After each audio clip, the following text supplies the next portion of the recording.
Hey guys, uh, just want to talk to you guys a little bit about um, just business and knowledge, information, leverage. Uh, Today, just basically being able to increase your value. I think um, just entrepreneurs typically we have done or get into all kinds of things over a lifetime. Um, you know, Everything from a young kid to maybe selling candy, slinging newspapers, cutting grass, raking leaves, whatever. Trash cans, picking up trash, cleaning, the whole gamut, all the way up to uh, those that are running, multiple organizations, multiple millions of dollars. Um, there just seems to be like there's this stair step to entrepreneurial, I don't know, quote unquote success, if you will. Um, but I think when I'm just looking at it, um, it it's these experiences and knowledge that we're gaining along the way, right? Um, I was C student, right? I was never the A student, maybe other than like physical education or something, and um, but just really worked really hard, really intensely focused on, what I was doing at the time and learned anything and everything I possibly could. Um, so right now, um, I have a CFO that helps on uh, the numbers of the business, right? Because I understand that on the macro level. Um, he understands it at a micro level, and it's just really helpful. He's got a zone of genius where he's just naturally gifted. That's not my natural giftings, and I want to make sure that I leverage that in every way I possibly can, um, so I can level up in that area. And there's all kinds of other things like that. Whether it's sales, uh, whether it's accounting, whether it's legal, whether it's some technical expertise out there, whether it's technology, you name it, right? Like one of the things we do as entrepreneurs is we really have an eye for who is the expert, who's legit, and then how do you tap into that, right? Um, I've had a lot of success with um, finding the experts, um, and then just making a challenge to them. Essentially like saying like, "Hey, this is where I want to go. This is what I'm trying to do."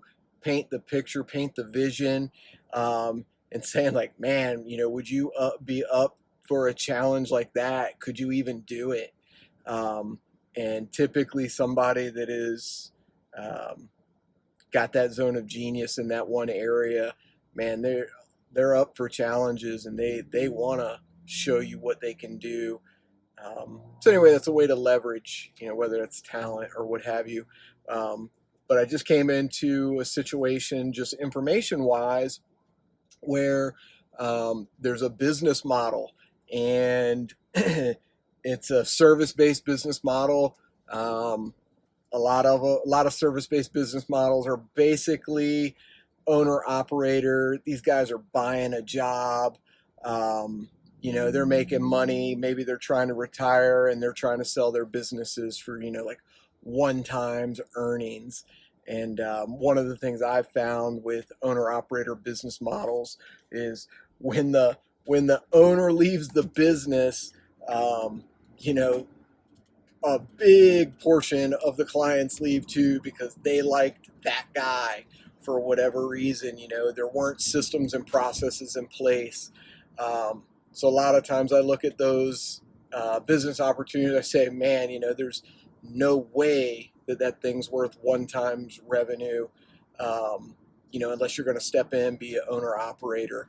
Um, but I saw a business model where I think, just from my knowledge and things that I've done in the past, they're missing a key opportunity to structure the business in a way that would create value. So that's basically contracts.